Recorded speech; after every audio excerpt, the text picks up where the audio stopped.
Hello, this is Nicholas James from Florida Yankee News, where we cover all things news, media, and everything related. Let's get to the following news stories of the day.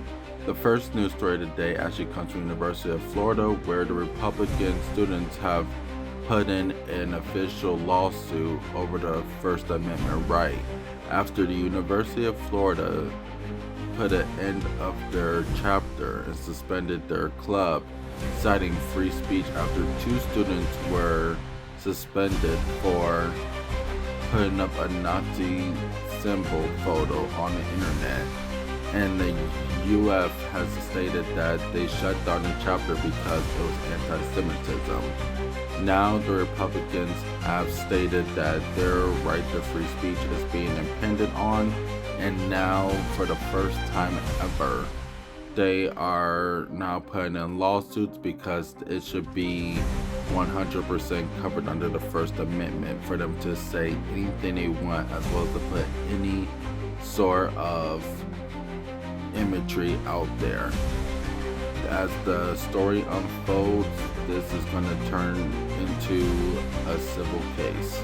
In other news, President Donald Trump has stated that if the world wants oil to safely get to their countries for their vehicles, then they must help with the war.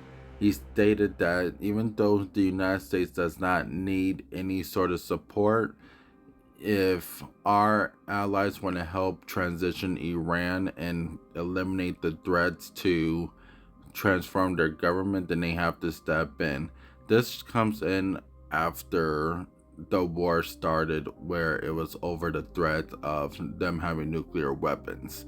Now, President Donald Trump is saying that our allied forces have not helped him out at all with the war, but is willing to help them get their supplies if they come and support his regime.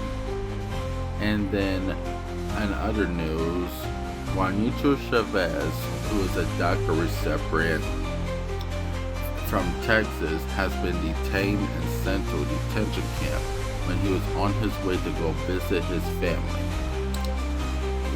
Chavez stated that his expired registration for his yearly renewalship has ran its course, and the guard told him that it did not matter if he had a family, he had to go into detention camp.